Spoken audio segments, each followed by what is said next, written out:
നമ്മൾ ഫങ്ഷൻസ് എന്ന് പറയുന്ന സെക്ഷനാണ് തുടങ്ങിയത്. ഫങ്ഷൻസ് എന്ന് പറഞ്ഞാൽ രണ്ട് സെറ്റ് തമ്മിലുള്ളൊരു റിലേഷനാണെന്ന് നമ്മൾ പറഞ്ഞു. ഇത് സെറ്റ് എ എന്ന് പറയുന്നൊരു സെറ്റ്, സെറ്റ് ബി എന്ന് പറയുന്നൊരു സെറ്റാണ് നിങ്ങളിപ്പോൾ കാണുന്നത്. അതിൽ സെറ്റ് എയിലുള്ള എല്ലാ ആൾക്കാർക്കും സെറ്റ് ബിയിലൊരു ആളെ അസൈൻ ചെയ്യാം. ഒരാളെ മാത്രമേ എന്താക്കാൻ പറ്റുള്ളൂ, അസൈൻ ചെയ്യാൻ പറ്റുള്ളൂ എന്ന് ഞാൻ പറഞ്ഞു. എന്ന് പറഞ്ഞാൽ ഫങ്ഷൻ്റെ ഡെഫിനേഷൻ എന്താണെന്ന് നോക്കിയേ. ഫങ്ഷൻ എന്ന് പറഞ്ഞാൽ let X and Y be any two non empty sets. A function f from X to Y is a rule that assigns to each element x belongs to x, a unique element y belongs to y. അത്രയേ ഉള്ളൂ function. എന്താ പറഞ്ഞാൽ X എന്ന് വൈയിലേക്ക്, എക്സും വൈയും രണ്ട് non empty sets. Function എന്ന് പറഞ്ഞാൽ X എന്ന് വൈയിലേക്കുള്ളൊരു റൂളാണ്. ആ റൂൾ എന്താണെന്ന് വെച്ചാൽ എക്സിലുള്ള എല്ലാ ആൾക്കാർക്കും വൈയിൽ ഒരാളുണ്ടായിരിക്കുക എന്നുള്ളതാണ്. ഒരാൾ മാത്രമേ, യുണീക്കായിട്ടുള്ളൊരു എലമെൻറ്റ് മാത്രമേ വൈയിലുണ്ടാകാൻ പറ്റുള്ളൂ.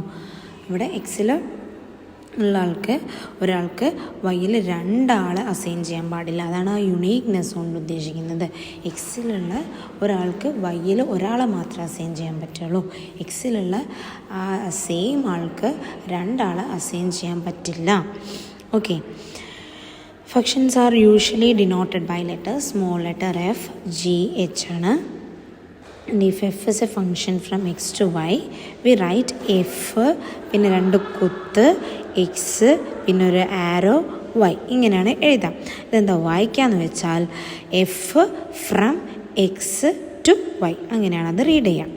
The set x is the domain of the function f and y is the co-domain of f. നമ്മൾ ഫങ്ഷൻ എക്സ് ടു വൈ ആണെങ്കിൽ എക്സിനെ നമ്മൾ ഡൊമെയിൻ എന്നും വൈനെ നമ്മൾ കോ ഡൊമെയിൻ എന്നാണ് വിളിക്കാം. Okay. Domain of f dom f എന്നും കോ ഡൊമെയിൻ ഓഫ് എഫിനെ കോഡോം of F എന്നും വിളിക്കാം. ഇനി എക്സും വൈയും, അതായത് f function from X to X തന്നെയാണെങ്കിൽ ഫങ്ഷൻ ഓൺ എക്സ് എന്ന് നമ്മൾ പറയും കേട്ടോ. ഓക്കെ.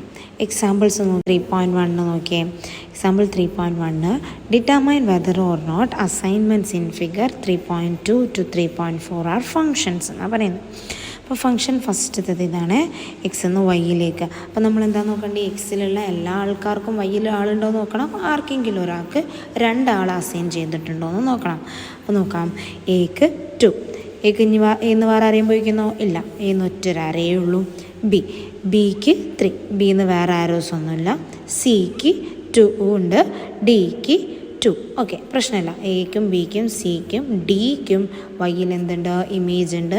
അതിൻ്റെ എക്ക് ഒരാളുള്ളൂ, ബിക്ക് ഒരാളുള്ളൂ, സിക്കും ഒരാളേ ഉള്ളൂ, ഡിക്കും ഒരാളേ ഉള്ളൂ. ഓക്കെ ആണല്ലോ. അത് കഴിഞ്ഞു. അപ്പം ഇതെന്താണെന്ന് നമുക്ക് പറയാം, ഫങ്ഷൻ ആണെന്ന് പറയാം. അടുത്തൊരു എക്സാമ്പിൾ നോക്കിയേ. ഫിഗർ 3.3. 3.3ൽ എന്താ, എ ബി സി ഡി എന്നെ എക്സിൽ വൈയിലുള്ള എലമെൻറ്റ്സ് 1 2 3 4. ഇത് ഫങ്ഷനാണോ നോക്കാം. എക്ക് 2ലേക്ക് അസൈൻ ചെയ്തിട്ടുണ്ട്, ബിക്ക് 4 അസൈൻ ചെയ്തിട്ടുണ്ട്, സിക്ക് 2 തന്നെ അസൈൻ ചെയ്തിട്ടുണ്ട്, ഡിക്ക് പക്ഷേ ആരെയും അസൈൻ ചെയ്തിട്ടില്ല. സോ നമുക്ക് ഇവിടെ ഫങ്ഷൻ്റെ ഡെഫിനേഷൻ എന്തായിരുന്നു, എക്സിലുള്ള each from X to Y ഒരു റൂളാണ്. To each element X belongs to X, a unique element Y belongs to Y എന്നാണ് പറഞ്ഞത്. പക്ഷേ ഇവിടെയുള്ള എക്സിലുള്ള എല്ലാ ആൾക്കും ഇവിടെ ഒരാൾ അസൈൻ ചെയ്തിട്ടുണ്ടോ, ഇല്ല. അപ്പം ഇതെന്തല്ല, ഇത് ഫങ്ഷനല്ല. ഇനി അടുത്തത് നോക്കാം. 3.4 ഫിഗർ 3.4ൽ എന്താ പറയുന്നത്. ഫിഗർ 3.4ൽ എക്ക് 2 കൊടുത്തു, ബിക്ക് 1 കൊടുത്തു, പിന്നെ ബിക്ക് 4 കൊടുത്തു. അവിടെ പ്രശ്നം വന്നു. കാരണം എന്താ, ഫങ്ഷൻ എന്ന് പറയുമ്പം എക്സിലുള്ള അല്ലെങ്കിൽ ഡൊമെയിനിലുള്ള ഒരാളെ മാത്രമേ അസൈൻ ചെയ്യാൻ പറ്റുള്ളൂ. സോ ഇവിടെ എക്സിലുള്ള ഒരാൾക്ക് രണ്ടാൾ അസൈൻ ചെയ്തു. സോ ഇതെന്തല്ല, ഫങ്ഷനല്ല.